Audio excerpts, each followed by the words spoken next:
Hi అండి. Welcome to Asia creations. ఎలా ఉన్నారందరూ? బాగున్నారా? నేనైతే బ్రహ్మాండంగా ఉన్నానండి. ఇదేంటి శారీ కుచ్చు కాకుండా మగ్గం వర్క్ వేస్తున్నాను అనుకుంటున్నారా?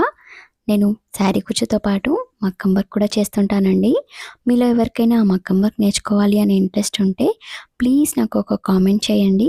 నేను మీకోసం స్టెప్ బై స్టెప్ ఎక్స్ప్లెయిన్ చేస్తూ బేసిక్స్ నుంచి ఎలా వేయాలో వీడియోస్ అప్లోడ్ చేస్తాను. శారీ కుచ్చు వేయడం వస్తే చాలండి, మగ్గం వర్క్ కూడా ఆటోమేటిక్గా వచ్చేస్తుంది. ఎందుకంటే రెండు సేమ్ ప్రాసెసే కాబట్టి.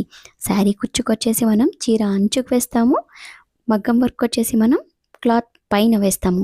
రెండింటికి మనం యూస్ చేసేది చైన్ లాకే అండి. చూసారా అండి, ఇది కంప్లీట్ అయిన మగ్గం వర్క్ డిజైన్. చూసారా ఫినిషింగ్ అంతా ఎంత నీట్గా వచ్చిందో. ఇది వచ్చేసి బ్యాక్ సైడ్ అండి. ఈ డిజైన్కి నేను టోటల్గా 3500 ఛార్జ్ చేశానండి. మీకు బేసిక్స్ వచ్చినా చాలండి, మీరు ఇంత హెవీ డిజైన్స్ని కూడా డిజైన్ చేసుకోవచ్చు. చూసారా, మీలో ఎవరికైనా మగ్గం వర్క్ నేర్చుకోవాలి అనే ఇంట్రెస్ట్ ఉంటే ప్లీజ్ నా ఛానల్ని సబ్స్క్రైబ్ చేసుకోండి ఫ్రెండ్స్.